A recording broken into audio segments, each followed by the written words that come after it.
Bonsoir à tous. Comme chaque année, la province de Hainaut s'est livrée à un exercice statistique pour nous présenter l'état des lieux actuel, état des lieux socio-économiques ennuyés. Une bonne nouvelle, le Hainaut va mieux, même si conjoncture oblige, impossible de parler économie sans parler évidemment de la crise actuelle. Mais un constat à ce propos, le Hainaut a mieux résisté que les autres régions du pays. Icar, installé sur le zoning initialiste de Mons depuis 2004, c'est une success story créée par 2 personnes il y a un peu plus de 5 ans. Elle emploie aujourd'hui 20 personnes et a développé 3 filiales à l'étranger, en France, en Italie et en Suisse, et ce n'est qu'un début.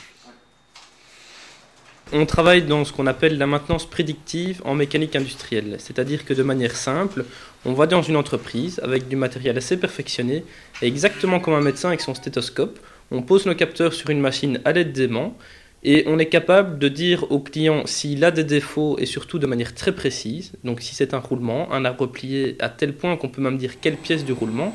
Mais surtout si on effectue un suivi périodique, c'est-à-dire une fois tous les 3 mois, on est capable de dire au client que sa machine, il va y avoir un manque de production dans 3 mois par exemple. C'est assez agréable de pouvoir dire qu'on travaille avec des clients importants, surtout dans le pharmaceutique. Ce qui est encore une fois preuve de qualité de notre travail, puisque le domaine pharmaceutique est extrêmement exigeant. Donc nous travaillons avec des clients tels que Baxter, Pfizer, UCB. On travaille également énormément dans tout ce qui est cimenterie, CBR, Holcim. On travaille également avec par exemple Dunlop, Goodyear, donc le domaine automobile. Bref, avec beaucoup de grosses entreprises, des gros domaines assez exigeants.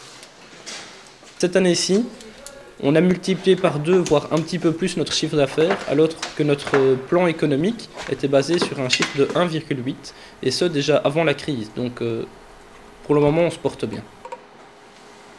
Icar est une de ces PME qui composent 99% des entreprises du Hainaut, même si les grandes entreprises représentent 70% de l'emploi dans notre province. Un tissu économique qui nous a permis de résister mieux à l'impact de la crise que d'autres régions du pays, comme le démontre la 10e édition des statistiques économiques de notre province, qui représente plus d'un tiers de la population wallonne. Une tendance que l'on retrouve dans les emplois salariés, puisque plus de 37% des travailleurs salariés wallons sont ennuyés, et que l'évolution de l'emploi salarié est le meilleur de Wallonie. 3 travailleurs sur 4 sont employés dans le secteur du commerce, des services et des professions libérales. Un indépendant wallon sur 3 est ennuyé. Et malgré la crise, le taux de faillite en Hainaut est le plus faible de Wallonie. Il est vrai que nous avons un atout, près de 20 milliards d'euros d'exportation. Hainaut est la première province wallonne en matière d'exportation. Le suivi après par Liège.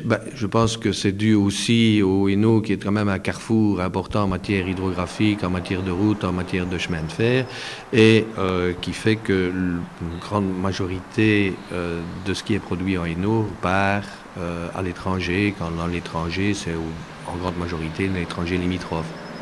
Tout ne va pas pourtant bien en Hainaut. Avec 21% de chômage, on ne peut pas dire que notre province se porte comme un charme. Le chômage, même si forcément il augmente comme ailleurs, augmente moins vite que dans les autres régions. Il y a également nettement moins de faillites, de croissance de faillites que dans les autres régions. Et l'on voit donc une meilleure, au moins de vue de la conjoncture comme ailleurs, la conjoncture remonte. Et on voit quand même une meilleure résistance du Hainaut à la crise telle que le voient les autres régions. Dans les 21% de chômeurs du Hainaut, 90% sont des personnes qui sont non qualifiées. Et quand je dis non qualifiées, ça veut dire qui sont à diplôme soit du primaire, soit du secondaire, inférieur ou secondaire supérieur, mais qui n'ont pas donc un diplôme leur apportant un métier. Mais on peut être résolument optimiste. En 2 ans, en matière de chômage des jeunes, le Hainaut est passé du 5e plus mauvais élève européen au 40e. Preuve, si besoin est, que les aides européennes pour redresser le niveau économique et social de notre province ont été judicieusement utilisées. C'est 11 et 12 février, c'est le rendez-vous incontournable des mandataires locaux, du secteur public et évidemment de tous ses représentants. C'est la 5e édition du Salon des mandataires avec une forte représentation habituelle de la province de Hainaut. On en reparle la semaine prochaine. À très bientôt.